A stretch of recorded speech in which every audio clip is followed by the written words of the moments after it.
Lighting is better that way. Alright guys, so I'm trying to figure out lighting. Hopefully it works. Yeah, so today I want to talk to you guys about something that I get asked on all of the time. And that topic is how I became a cosmetologist, or how to become a cosmetologist, and things like that. And I wanted to talk about my experience and how I went about it and things that I would recommend to you guys, because I know I haven't been doing a lot of hair tutorials. Like, I don't think I've done a hair tutorial in like a year. And I used to do hair tutorials, and those were my big hit videos, hair tutorials, which I kind of want to bring back, but I want to know what you guys want to see. Like, I want to know what kind of hair tutorials you guys want to see. I guess I should take you guys back. When I was in high school, I wanted to become a psychologist. Like, that's what I wanted to do. I was set in stone of becoming a psychologist. I was going to go to school, I was going to study psychology, and that was what I was going to do with my life. So then, I used to watch America's Next Top Model all the time, which I'm sure many of you guys watch America's Next Top Model. So I was watching America's Next Top Model, and I used to just love, and when I mean love, I mean I used to love watching the makeover videos. The makeover episodes were my favorite episodes that they had, because I was inspired by America's Next Top Model. Like, I always wanted to do the makeovers and the hair and the makeup. I was just like, oh my god, that seems like the most funnest job that you could ever do. Like, I don't think there's any other job out there that I wanted. I wanted to do a makeup artistry and hair. So what did I do? I went behind my parents' back for a little bit, and I looked into schools. I went to Marinello's, and I asked questions, and when I asked questions, they told me how much it was and everything. And then I went back to my school when I was in high school, and I asked my teacher, one of my teachers, my counselors, about it. She didn't know what to do. She was worthless. So I went to another teacher, and we talked about it, and she goes, well, do you want to do hair and makeup? And she kind of guided me through deciding what I want to do. And she told me that Cerritos College had the course, and the course was about, I think, maybe $6,000 cheaper. But at the time I didn't have a car, and it was going to be a really big hassle to get back and forth from Cerritos all the way back to my house, and it was just going to be too much. So what I did is I went and signed up to a school that was really, really close to me, and I went to the school, and it's Marinello's, and my thoughts on it will come later on. When I signed up for it, they did all the paperwork. It was $18,000 at the time of me going. This was back in 2009, literally straight out of high school. I went into it in 2009. I had no other choices to any other school. I didn't want to go to FITM anymore. I didn't want to study psychology. I wanted to go straight to cosmetology. So I went to cosmetology school, and I went full-time, which meant that you would go in there 40 hours a week, basically having like a job, and you'd just be going to school. So I was going 40 hours a week, and sometimes I'd even be there towards the end of it. I was there a little bit later because we had to make up hours.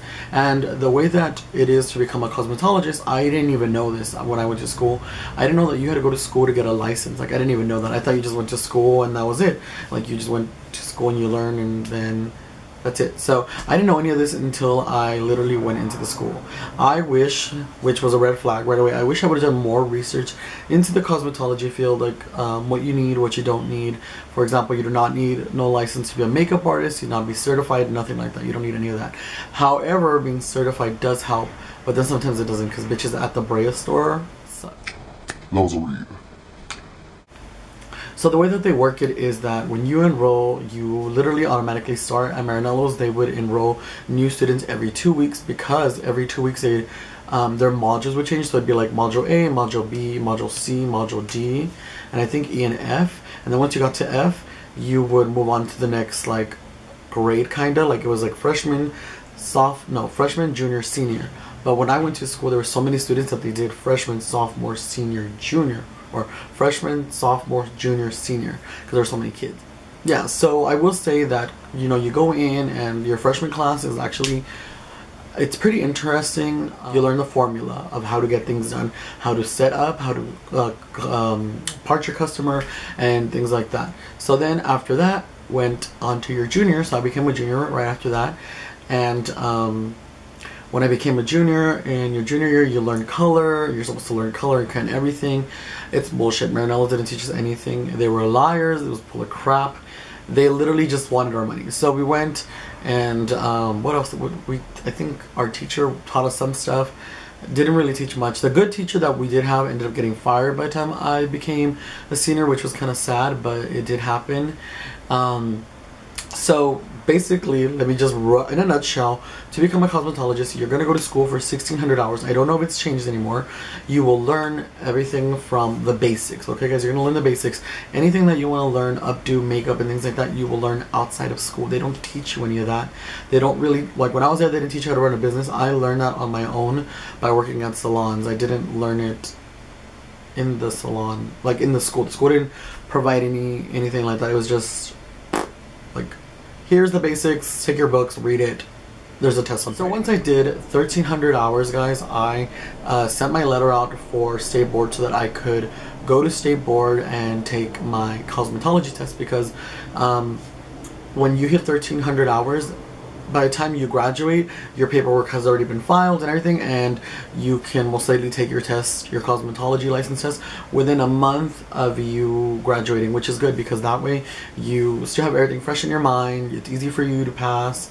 So that's one thing I do recommend for you guys. So once you do your 1,600 hours, for me, the way it went, I sent my paperwork out, and our school, a lot of the students had been failing, so what the school decided to do was build like a senior type, like you're finishing, you need to study class.